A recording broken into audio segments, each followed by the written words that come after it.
السلام علیکم۔ نام تو ہر زبان میں ہوتے ہیں، یہ تو ہم سب جانتے ہیں، لیکن یہ بات کتنی دلچسپ ہے کہ اردو میں ایک ہی شخص کے نام کے کئی الگ الگ روپ ہو سکتے ہیں۔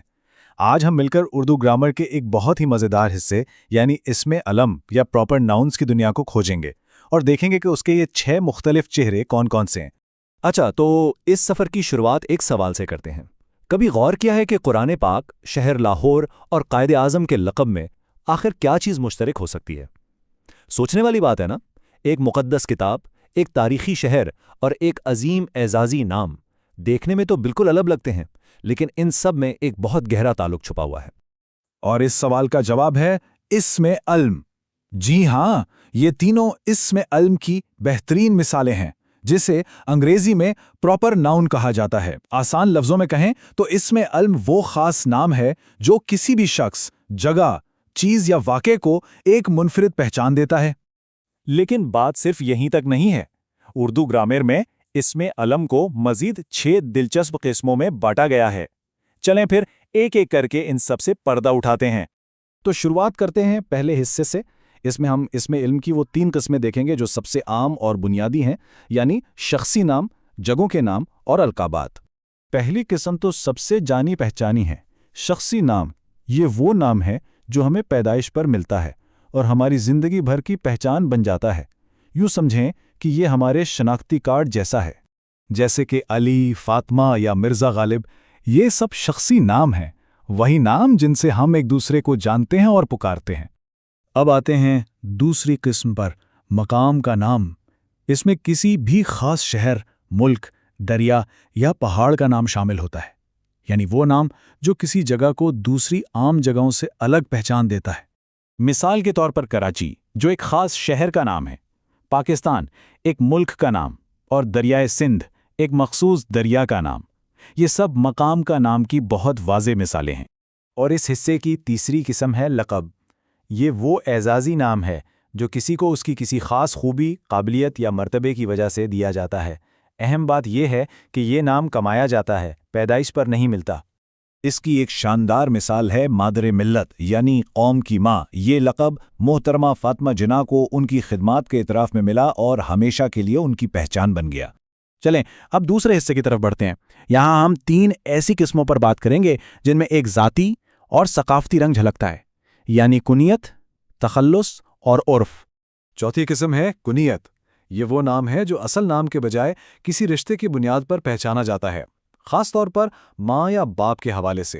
اس میں اکثر ابو یعنی کا باپ، یعنی کی ماں، یا ابن یعنی کا بیٹا جیسے الفاظ استعمال ہوتے ہیں، جیسے کہ ابو بکر، کلثوم یا ابو الفضل۔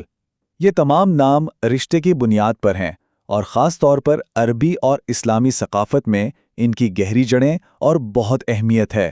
اب آتی ہے 5ویں اور بہت ہی دلچسپ قسم، تخلص۔ یہ وہ مختصر اور خوبصورت ادبی نام ہوتا ہے جسے شاعر یا ادیب اپنے اصل نام کی جگہ اپنی تحریروں، خاص طور پر شاعری کی پہچان بنا لیتے ہیں۔ اور بھائی اردو شاعری میں اس کی سب سے بڑی مثال غالب سے بہتر اور کیا ہو سکتی ہے؟ کون نہیں جانتا کہ یہ اسد اللہ خان کا تخلص تھا۔ ان کا اصل نام تو جیسے پس پردہ چلا گیا اور دنیا آج بھی انہیں غالب کے نام سے ہی جانتی ہے۔ اور ہماری آخری قسم ہے عرف۔ یہ تو ہم سب کا جانا پہچانا پیار کا نام یا نک نیم ہے جس سے دوست اور گھر والے پکارتے ہیں۔ یہ اکثر اصل نام کی ہی کوئی چھوٹی یا بگڑی ہوئی شکل ہوتا ہے۔ اس کی ایک عام سی مثال ہے ٹوٹی۔ ایسے نہ جانے کتنے ہی نام ہیں جو ہمارے گھروں میں پیار سے لیے جاتے ہیں اور کبھی کبھی تو یہی ہماری اصل پہچان بھی بن جاتے ہیں۔ تو اب جب کہ ہم نے تمام 6 قسموں کو سمجھ لیا ہے، آئیے اپنے اس علم کو ایک حقیقی مثال پر پرکھتے ہیں، اور اس کے لیے مرزا غالب سے بہتر کیس اسٹڈی کیا ہی ہو سکتی ہے جن کی زندگی ناموں کے کئی رنگوں سے بھری تھی۔ ذرا اس عبارت پر نظر ڈالیں۔ اس میں مرزا اسد اللہ خان غالب کی زندگی کی ایک جھلک ہے۔ کیا اس میں اسم علم کی وہ اقسام پہچانی جا سکتی ہیں جن کی ہم نے ابھی بات کی ہے؟ یہاں رک کر ایک کوشش ضرور کرنی چاہیے۔ آئیے اب جواب دیکھتے ہیں۔ نجم الدولہ بادشاہ کی طرف سے دیا گیا ایک لقب تھا۔ غالب ان کا شہرہ آفاق تخلص ہے۔ ابو لیلا ان کی کنیت تھی اور گھر والے انہیں پیار سے مرزا نوشا کہتے تھے جو ان کا عرف تھا۔ دیکھا، ایک ہی شخص اور نام کے کتنے ہی چہرے۔ بہت خوب، امید ہے کہ یہ کوشش کامیاب رہی ہوگی۔ اب باری ہے ایک چھوٹی سی مشق کی تاکہ یہ سارا علم مزید پختہ ہو جائے۔ تیار ہیں؟ بس نام کو اس کی صحیح قسم سے ملانا ہے۔ تو چلیے ملاتے ہیں۔ غالب بلا شبہ ایک تخلص ہے، ٹوٹی ایک عرف ہے، رستم زماں یعنی اپنے دور کا پہلوان ایک لقب ہے، اور مادر ملت بھی ایک لقب ہے۔ اگر جوابات درست تھے تو بہت بہت مبارک ہو، اس کا مطلب ہے کہ یہ موضوع بہترین طریقے سے سمجھ آ گیا ہے۔ تو آئیے جلدی سے اہم نکات دہرا لیتے ہیں۔ اس میں علم کسی بھی چیز کا خاص نام ہے اور اس کی 6 قسمیں ہیں: شخصی نام، مقام کا نام، لقب، کنیت، تخلص اور عرف۔ یہی وہ 6 چہرے ہیں جو اردو میں ناموں کی دنیا کو اتنا رنگین اور مکمل بناتے ہیں۔ تو اب اصل چیلنج شروع ہوتا ہے۔ چونکہ اب اس میں علم کی ان 6 اقسام سے اچھی خاصی واقفیت ہو گئی ہے، تو اگلی بار کوئی بھی اردو تحریر پڑھتے ہوئے خود سے یہ سوال ضرور پوچھنا ہے کہ اس میں نام کے کتنے چہرے چھپے ہیں۔ اس چیلنج کو قبول کریں اور اپنی زبان کی خوبصورتی اور گہرائی کو ایک نئے زاویے سے دیکھیں۔